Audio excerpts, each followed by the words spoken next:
আসসালামু আলাইকুম। কেমন আছেন সবাই? আশা করি প্রত্যেকে ভালো আছেন। আজকে আমরা ক্রিয়াপদের মধ্যে কথা বলবো হচ্ছে সকর্মক, অকর্মক, আদ্যিকর্মক এগুলো নিয়ে কথাবার্তা বলবো। পাশাপাশি আমরা একটু সমধাতুজ বা ধাতর্থক কর্ম এগুলো নিয়ে একটু কথাবার্তা বলবো। তো আজকে খেয়াল করে দেখুন, এই যে 3 প্রকার কর্ম যে কথা বলতে এসেছি, এখানে ছোট্ট একটা টুইস্ট আমি উপরেই লিখে রেখেছি। এটা কেন টুইস্ট একটু পরেই আমি বোঝাবো আপনাদেরকে।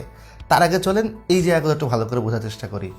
সকর্মক আসলে কাহিনীটা হয় কিন্তু কর্ম নিয়ে, মানে ক্রিয়ার কর্ম আছে না নাই। যদি ক্রিয়ার বাক্যে যদি ক্রিয়ার কর্ম একটা থাকে তাহলে হচ্ছে সকর্মক, একটা থাকলে সকর্মক, না থাকলে অকর্মক, দুইটা থাকলে হচ্ছে দ্বিকর্মক। এটা হচ্ছে কাহিনীটা। তো সেই ক্ষেত্রে আমরা দেখতে পাচ্ছি এখানে কর্ম কয়টা আছে? এখানে একটা আছে, তাই এটা সকর্মক। এখানে যেহেতু নাই সেই জন্য এটা হচ্ছে অকর্মক। আর যেহেতু এখানে দুইটা আছে তাই এটা হচ্ছে দ্বিকর্মক। তো এই হচ্ছে মোটামুটি আমাদের কিন্তু হিসাব, যে যদি একটা থাকে তাহলে হচ্ছে সকর্মক, আর না থাকলে অকর্মক, আর যদি কি থাকে দুইটা থাকে তাহলে হচ্ছে দ্বিকর্মক। আমরা এটাই হচ্ছে মোটামুটি পড়ে আসি। দ্বি মানে তো দুই। আবার আরেকটা জিনিস পড়ানো হয়, একটা হচ্ছে প্রাণীবাচক আর একটা হচ্ছে বস্তুবাচক। যেটা বস্তুবাচক হয় সেটা হচ্ছে কি হয়? মুখ্য কর্ম হয়। আর যেটা হচ্ছে কি হয় প্রাণীবাচক হয় সেটা হচ্ছে কি হয়? গৌণ হয়। এই হচ্ছে আমরা পড়ে কিন্তু খালাস, আমরা এই জায়গায় পড়াটা শেষ করে ফেলি। কিন্তু চলেন আমরা উপরে একটা টুইস্ট লিখে রেখেছি। এই যে বাক্যটা, সেলিনা প্রতিদিন সকালে পায়ে হেঁটে স্কুলে যায়, এই বাক্যটা যেমন অনেক বড়। তো এই বাক্যটা যদি আসে, ধরেন যদি এই বাক্যটা পরীক্ষায় আসে, যদিও এত বড় বাক্য আসবে না, তারপরেও যদি আমি আলোচনায় আনতে চাই, যদি আপনাকে প্রশ্ন করি যে এই বাক্যটা কি সকর্মক, অকর্মক নাকি দ্বিকর্মক, কোনটা? তো সবার আগে আপনারা কি বলবেন? এটাকে অবশ্যই অকর্মক বলবেন না। যেহেতু এত বড় বাক্য, তাহলে আমার মনে হয় এইটা দ্বিকর্মক হবে, হইলে খুব ভালো হয় আর কি, মানে ভালো হয় এরকমটা সবাই বলবে আর কি। এখন আমার আপনার ভালো হওয়া দিয়ে তার কিছু হয় না। তো চলুন আমরা একটু দেখার চেষ্টা করি আসলে কোনটা আসলে হয় আর কি। একটু খেয়াল করে দেখুন যে এইখানটায় সেলিনা প্রতিদিন, প্রথমত সেলিনা, আমাদের মেন ক্রিয়াটা কোনটা? মেন ক্রিয়া হচ্ছে এইটা, মানে ক্রিয়া তো বেসিক্যালি হচ্ছে এই হেঁটে আর যায়। তো এটা তো অসমাপিকা, অসমাপিকা তো আমার এখানে হিসাব না, হিসাব হচ্ছে সমাপিকা ক্রিয়াটা। তো সমাপিকা এখানে যে সমাপিকা ক্রিয়া যায়, তার কোনো কর্ম আছে কিনা সেটাই নিয়ে তো গবেষণা। তো এখন দেখুন সেলিনা, সেলিনা তো অবশ্যই হবে না, কারণ সেলিনায় যায়, সেলিনা হচ্ছে সাবজেক্ট, কর্তা। আচ্ছা, এরপর খেয়াল করে দেখুন প্রতিদিন সকালে আর স্কুলে, এটা আগেই বাদ হয়ে যাবে। কেন? কারণ দেখুন এটা হচ্ছে একটা স্থান বোঝাচ্ছে, আর পাশাপাশি এটা হচ্ছে সময় বোঝাচ্ছে, এটাও কিন্তু সময় বোঝাচ্ছে। এখন আপনাকে মনে রাখতে হবে, সময় আর যদি স্থান হয় তাহলে কখনো সেটা কর্ম হয় না। সময় এবং স্থান কখনো কি হয় না? কর্ম হয় না, কিন্তু বাদ। তাহলে এটা তো হচ্ছে কি, এটা যেহেতু কর্তা, এটা কর্তা সাবজেক্ট, এটা আগেই বাদ। এটা যেহেতু সময়, বাদ। সময় কখনো কি হবে না? সময় কখনোই কি হবে না? কর্ম হবে না। সকালে এটা সময় বোঝাচ্ছে, কর্ম হবে না। এটা হচ্ছে ক্রিয়া, এটা তো আগেই হবে না। আচ্ছা, স্থান, যেহেতু স্থান বোঝাইছে, এটা অবশ্যই কর্ম হবে না, তাই এটা বাদ। রইল কি? পায়ে। এখন দেখুন এই যে পায়ের দ্বারা হেঁটে যায়, পায়ের মাধ্যমে হেঁটে যায়, যেহেতু পায়ের মাধ্যমে, পায়ের দ্বারা, এটা কি হবে? যার মাধ্যমে, যার সাহায্যে কাজ হয় সেটাকে কি বলে? করণ বলে। অবশ্যই কর্ম না। তার মানে এটা কি হবে? এটাও কিন্তু করণ হবে। কারণ কি? করণ যার সাহায্যে হয়। তার মানে আলটিমেট আমরা দেখতে পেলাম এই বাক্যের মধ্যে কর্তা আছে, সময়, মানে যেগুলো সময় স্থান বোঝায় গেলে তো অপাদান অধিকরণ এগুলো হবে, এগুলো অধিকরণ, অধিকরণ, এটা করণ, এটা অধিকরণ, সব কিছু এটা অসমাপিকা ক্রিয়া। কিন্তু দেখেন কর্ম নাই, কিন্তু এত বড় একটা বাক্য, কিন্তু সেই বাক্যের মধ্যে কি নেই? কর্ম নেই। তো যেহেতু কর্ম নেই, তো এই বেচারাকে আমি কী বলবো? অবশ্যই অকর্মক বলবো। মানে আমি যেটা বোঝানোর চেষ্টা করেছি যে বাক্য যদি বড় হয় তাহলে কিন্তু আমরা দেখেই ধূপ করে এটাকে দ্বিকর্মক বলে ফেলবো না। একটু ভেবেচিন্তে জিনিসটা এগোবো যে এটার মধ্যে আসলেই কোনো কর্ম রয়েছে কি না, এই জিনিসটা একটু বোঝার চেষ্টা করতে হবে। আশা করি আপনারা বুঝতে পেরেছেন। এরপর আর একটা জিনিসটা আলোচনা করবো, সেটা হচ্ছে সমধাতুজ বা ধাতাত্মক কর্ম। এটা জিনিসটা কি? এই জিনিসটা হচ্ছে, একটু ভালো করে দেখুন, খুব ঘুমিয়েছি। এখানে এসে দেখুন এই যে ঘুম, এটা তো কর্ম, এটা তো বুঝতেই পেরেছি, এটা হচ্ছে কর্ম, এটা কর্ম। আর ঘুমিয়েছি, এটার মধ্যে ধাতু কি? এটার মধ্যে ধাতু হচ্ছে ঘুম। তাহলে ঘুমটা কি? ঘুমটা হচ্ছে ধাতু, যেহেতু ধাতু। এখন দেখুন এই ধাতু আর কর্ম, এটা কি সমান সমান না? কারণ কি? ধাতুও হচ্ছে ঘুম, আবার কর্ম হচ্ছে ঘুম। তো ধাতু আর কর্ম যেহেতু সমান সমান, তাই এটাকে কি বলা হয়?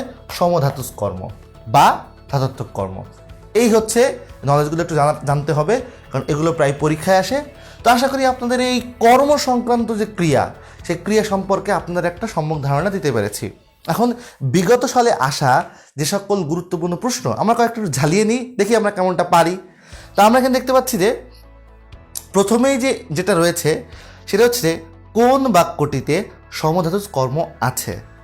তা আমরা দেখতেই পাচ্ছি, একটু আগেই দেখেছি, তা আমাদের মনে হয় আর এই যে দেখুন সরালেই দেখা যাচ্ছে, ওইটাই ওরকমই একটা উদাহরণ আমরা এখানে দেখতে পাচ্ছি। যে উদাহরণটা হচ্ছে, এই যে খেয়াল করে দেখুন, আজ বেশ এক ঘুম ঘুমিয়েছি। তো এই যে ঘুম আর ঘুম কি হচ্ছে, এখানে সেম হচ্ছে, তো এই জন্য এটা অবশ্যই কী হবে, খ নম্বরটা উত্তর হবে।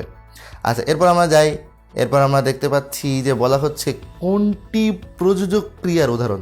প্রযোজক মানে হচ্ছে যেটাকে হচ্ছে চাপ দেওয়া হচ্ছে, যেটাকে চাপ দিয়ে কাজ করানো হচ্ছে, ফোর্স করা হচ্ছে। খোকাকে কাঁদিও না, না কাঁদানো হতো, ফোর্স দেওয়া হচ্ছে, তো ফোর্স, তাই এটা কি, অবশ্যই এটা হচ্ছে প্রযোজক ক্রিয়া।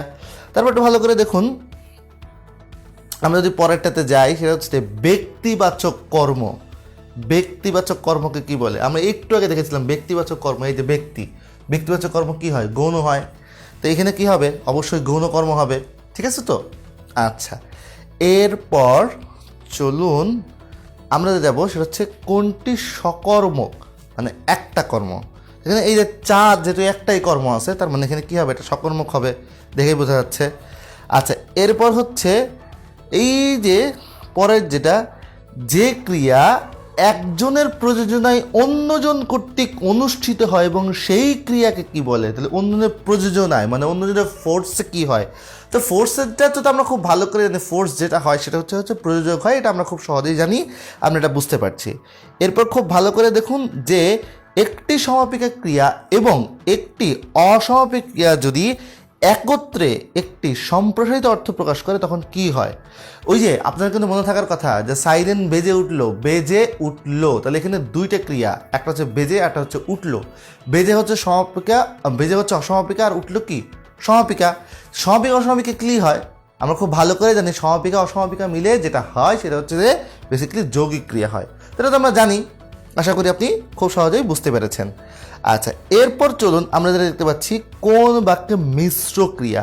আমি মিশ্র ক্রিয়ার ক্ষেত্রে বলেছিলাম যে যে ধাতুটা থাকবে, মৌলিক যে মানে মূল যে ক্রিয়া থাকবে, তার আগে কিছু একটা যুক্ত হবে, আগে পরে না। আমরা দেখতে পাচ্ছি তার আগে এরকম সবগুলাতেই কিন্তু ক্রিয়া যুক্ত না হয়, এই একটা মাত্র ক্রিয়া, যে ক্রিয়ার আগে ঝিমঝিম মানে অন্য কিছু একটা যুক্ত হয়েছে, বা নামপদ টাইপের কিছু একটা যুক্ত হয়েছে।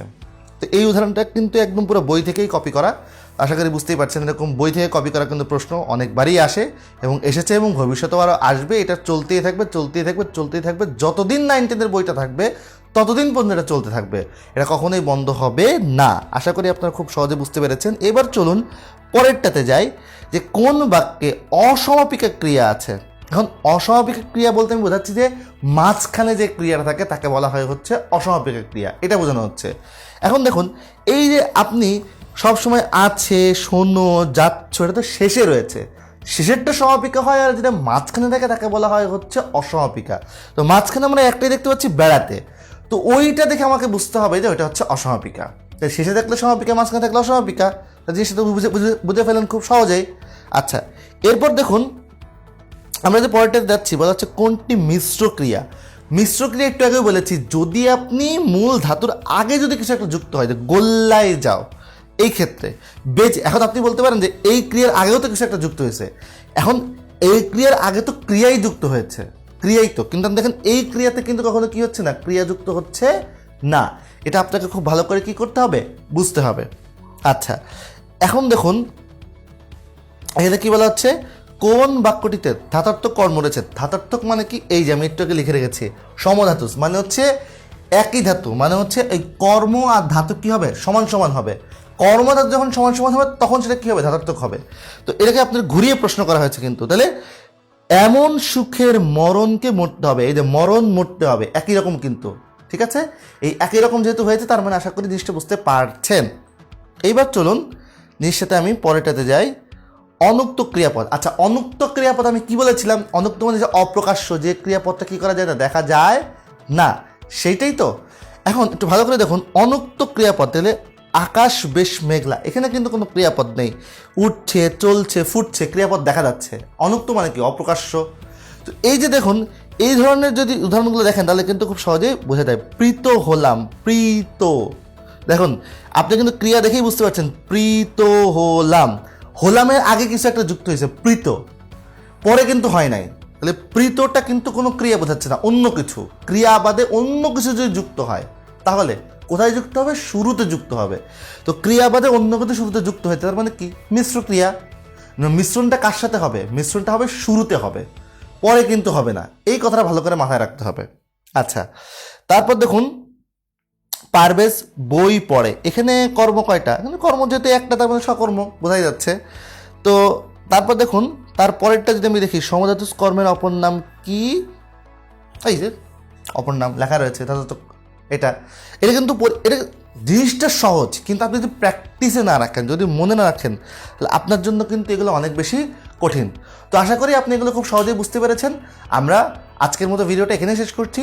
ভবিষ্যতে কিন্তু আমরা আরও এরকম ভিডিও নিয়ে আসব এবং আরও দুর্দান্ত কিছু উদাহরণ বা বেশ কিছু টপিক নিয়ে আপনার সামনে আবার চলে আসবো। আশা করি সেই ভিডিও দেখবেন।